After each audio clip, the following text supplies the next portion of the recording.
Time was when bullies could only steal your lunch money or maybe call you names on the school bus. But now, kids are facing a new kind of threat, the online cyberbully. We've all known them. Hey, McFly, what do you think you're doing? Schoolyard bullies, terrorizing figures for many. Today's tween-sized tormentors now have an added advantage, the internet. Lindsay Scherer knows a thing or two about cyberbullies. The 14-year-old D.C. native has been a victim twice. I get knocked down. First, a 7th grade boy started instant messaging threats. He said, "Why are you still living?" Sending out messages to his friends, "Stalk this girl, kill her too if you can." Later, a group of 8th grade girls ganged up. These girls would start their conversations with, "Hey, or they would come up with these ridiculous things about my life. I mean, I was freaking out. Lindsay is not alone. A new survey has found 9 in 10 middle school students say they've had their feelings hurt online. I think probably 50 to 75% of my friends have in some way or another been bullied over the internet. Unlike traditional bullying, these incidents often occur under the radar of adults. In a schoolyard, there's teachers. Over the computer, it's nothing that says, "You cannot send this is too violent." With the bullies remaining anonymous. Block them, but if they're that into it, they'll make up your screen names just to keep harassing you. And the effects can be devastating. Doing it over the computer, it's like another playing field. It's moved from schoolyard bullies to the bullies never leave you. I cried and I didn't want to go back to school, and it scared me. Fortunately, Lindsay's experience has taught her a valuable lesson. It changed the way I viewed the computer and internet.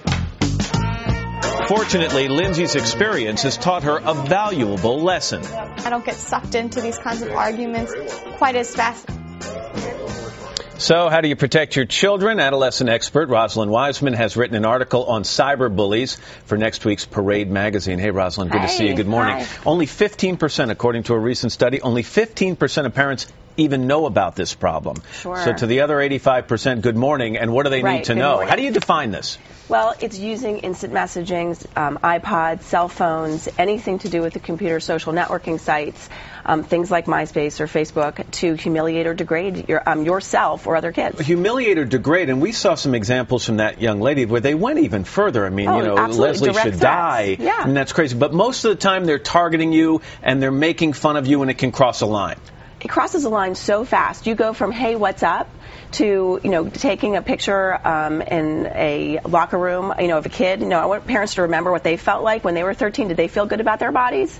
That kids are taking pictures when kids are changing, downloading it, and then forwarding it to all of their friends. And apparently kids in this group are being really mean online because they feel in some ways that they can be anonymous and that they're insulated by the fact that they don't have to walk right up to someone on the playground and do this face-to-face. No, they don't. They can get away with it because what it feels like is there's no consequence to your actions.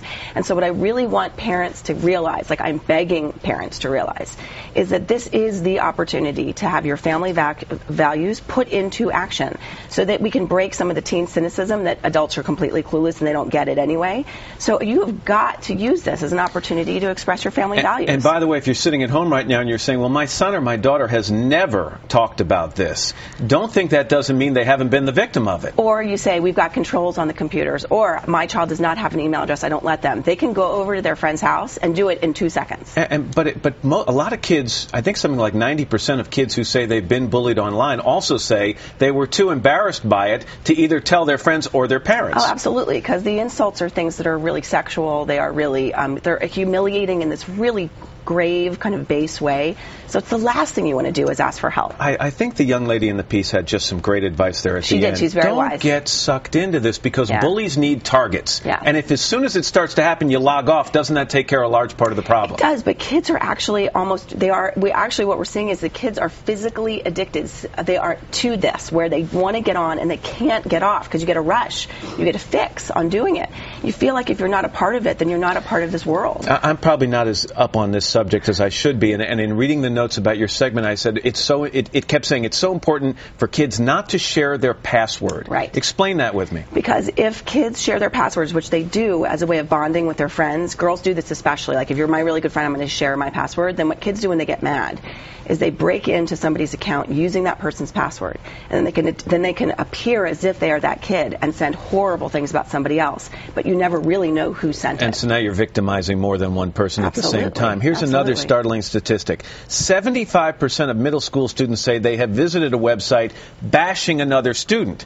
So it's a little bit that addiction you were just talking about. As much as it might hurt to have it happen to you, a lot of these kids are saying, but they're taking part in it with other kids. Absolutely. It is, for kids sometimes it's not a good day unless you've been a part of this drama.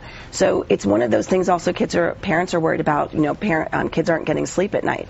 Well, lots of times they're doing their homework, and then at 1 o'clock to 3 o'clock in the morning, they're doing this stuff, and parents are asleep. But it's not only happening at home, it can happen at school, too. They can do these text messages. Are schools taking on the proper role in this? They're trying, and they're getting better. They've got to realize that when things happen in school or outside, it impacts both outside in the home and in the school. Rosalind, thanks very much. Great information. My pleasure. Thank you for having me.